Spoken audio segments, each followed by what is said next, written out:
Assalamualaikum, kumaha daramang.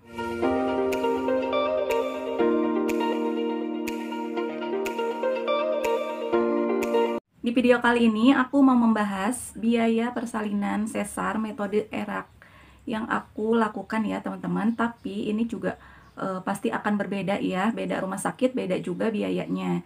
Jadi langsung aja aku mau kasih tahu rinciannya berapa aja nih biayanya, dan bisa nggak sih pakai BPJS untuk mengcover biaya persalinan metode ERAK ini ya. Nah, untuk teman-teman nih barangkali yang sedang hamil ya dan akan melakukan persiapan melahirkan, dan apabila dokternya menyarankan untuk sesar, jadi kalian tenang aja nih.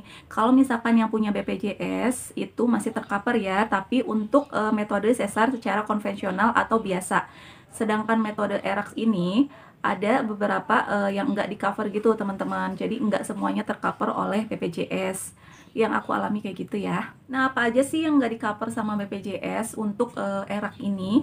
Nah, di sini aku mau kasih tahu dulu berapa sih harga operasi sesar secara ERAK itu untuk kelas-kelasnya ya. Jadi itu di rumah sakit yang aku melahirkan kemarin ada kelas-kelasnya teman-teman. Mungkin di rumah sakit yang lain pun juga sama ya, ada kelas-kelas untuk biaya totalnya gitu, biaya persalinannya.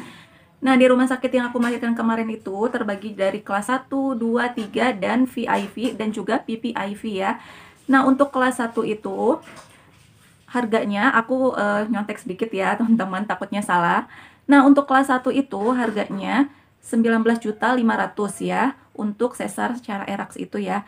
Nah, kelas 2 itu 16.500.000, kelas 3 15.500.000, sedangkan VIP 23 juta dan VVIP 25.500. Tapi harga tersebut itu sewaktu-waktu akan berubah ya teman-teman, enggak sama gitu. Pasti ada perubahannya. Nah, waktu aku melahirkan itu, aku menggunakan BPJS nih, BPJS dari kantornya suami aku. Nah, sebenarnya BPJS suami aku itu kelas 1 ya, teman-teman. Tapi pada saat aku mau melahirkan, nggak tahu tiba-tiba di status online gitu kan dicek ya. Nah, itu berubah jadi kelas 2, itu juga kaget ya. Nah, langsung aja tuh tanya kan ke kantornya, kenapa BPJS-nya sebelumnya kelas 1 menjadi kelas 2 gitu kan. Di situ sempat khawatir ya, karena ini kan jadi turun kelasnya jadi kelas 2, takutnya aku pelayanannya gitu kurang bagus gitu kan, kurang baik kan. Namanya juga kelas 2 gitu kan. Nah, ternyata tapi pelayanannya itu nggak dibedain sama sekali sih kalau di rumah sakit yang aku melahirkan itu ya. Pelayanannya itu masih tetap sama, yang membedakan itu hanya kamarnya aja ya. Kalau kelas 1 kan kamarnya itu cuman 2 kan tempat tidur di satu ruangan, sedangkan kelas 2 itu 3 bed ya di satu ruangan. Tapi untungnya pada saat aku melahirkan itu nggak ada pasien sama sekali di dalam ruangan itu, jadi cuman aku aja. Jadi serasa itu kamar PIV ya, karena kan cuman sendirian gitu, nggak ada siapapun. Cuman bedanya kan kalau PIV lebih lengkap ya peralatannya gitu di kamarnya. Oke, langsung aja nih, biayanya apa aja sih yang kita keluarkan gitu untuk persalinan ini ya. Nah, yang pertama itu pastinya sekarang kan lagi pandemi ya. Walaupun pandeminya udah usai, tapi tetap aja kita pasiennya itu harus di antigen gitu teman-teman. Pasien dan pendamping. Pada saat aku melahirkan kemarin itu masih agak pandemi gitu ya, nggak seperti sekarang kan udah selesai gitu. Jadi aku sama suami itu antigen, di swab aja sih. Nah, itu di rumah sakit. Aku sendiri biayanya itu 99.000. Dan untuk pendampingnya itu harganya 134.000. Aku kurang tahu sih kenapa pendamping itu lebih mahal untuk antigennya. Sedangkan pasiennya lebih murah, kenapa nggak disamain aku kurang tahu karena aku nggak nanya juga ya. Nah, selain antigen yang harus kita bayar sendiri, yang kedua itu ada perlengkapan bersalin teman-teman. Jadi setelah aku melakukan antigen itu, aku dibawakan ke ruang kebidanan untuk di EKG. Nah, di situ bidannya menawarkan atau ngasih tahu lah kalau ada peralatan yang harus aku beli dan dibayar langsung secara cash gitu ya. Secara cash di kasir gitu. Nah, itu tuh biayanya meliputi kayak misalnya perlak, terus sarung tangan, kayak kasa, terus bidannya juga menawarkan kayak pendil gitu loh teman-teman, buat ari-arinya sekalian juga ya. Nah, itu nggak di-cover sama BPJS, dan itu harganya 130.000 untuk di rumah sakit yang aku melahirkan kemarin. Aku perjelas lagi, beda-beda ya pasti harganya di setiap rumah sakit. Nah, selanjutnya ada perawatan bayi. Perawatan bayi itu seperti kain kasa, terus sarung tangan, cotton bud, kayak baby oil, bedak, sabun mandinya gitu. perlengkapan bayi seperti itu ya, dan itu harganya 200.000. Sedangkan aku 2 bayi itu kisaran ya 400.000 ya.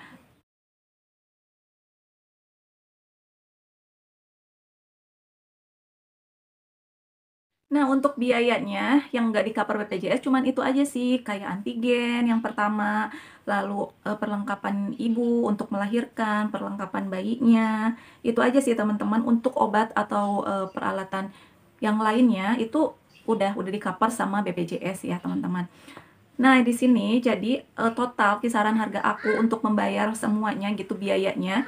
Nah, di sini juga aku tuh untuk transportasi juga dihitung ya, sama makan juga dihitung kan, itu termasuk pengeluaran biaya melahirkan kan. Nah, aku di sini tuh dihitung ya transport sama makan selama 3 hari lah ya. Transport sama makan itu kisaran 350-an, tapi tergantung orangnya juga sih ya. Nah, jadi dihitung-hitung semuanya itu, biaya yang aku keluarkan itu, sama semuanya itu kisaran 5.500.000 atau kotornya aja lah gitu ya, 6 jutaan ya teman-teman, 6 juta. Itu aku keluarkan 6 juta yang enggak tercover sama BPJS. Nah, biaya awalnya untuk persalinan metode ERAX ini kan 16.500.000. Jadi aku bayar kisaran 6 juta ya. Jadi yang di cover itu sekitar 10.500.000 kan teman-teman gitu ya. Sedangkan yang konvensional sih katanya di cover, cuman kan kalau misalkan antigen gitu mungkin bayar sendiri juga kayaknya sih ya. Untuk pelayanannya sendiri, pelayanan BPJS maupun enggak BPJS itu sama aja sih teman-teman. Karena di rumah sakit yang aku melahirkan itu nggak membedakan ya mau BPJS mau enggak sama aja, dan kelas-kelasnya pun juga diratain aja, maksudnya pelayannya sama, mau kelas 1, kelas 2, kelas 3 sama aja, cuman tempatnya aja yang beda, kamarnya aja yang beda, posisi kamarnya aja yang berapa bed kayak gitu kan. Nah, susternya sama dokternya juga baik-baik banget sih teman-teman, dan untuk obatnya sendiri mungkin memang agak beda ya kalau misalkan pasien BPJS sama yang enggak gitu, mungkin agak beda. Cuman di sini juga kalian bisa kok, misalkan kalian pengen obatnya yang bagus, jadi kalian bisa nambahin pembayarannya gitu ya teman-teman.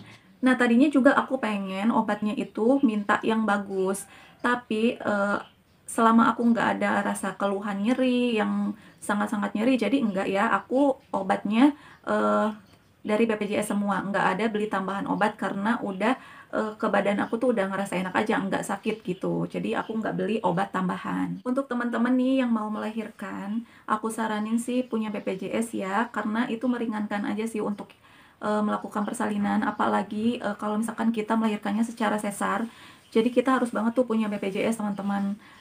Karena kalau nggak pakai BPJS itu rada gimana ya, sesak ke dada gitu ya. Karena biayanya kan nggak murah ya, apalagi kalau kita misalnya tinggalnya di perkotaan kan. Jadi kita harus persiapan banget punya BPJS, mau BPJS biasa ataupun BPJS yang ketenaga kerjaan. Kalau misalkan ketenaga kerjaan itu kan udah enak ya dari kantor gitu. Nah,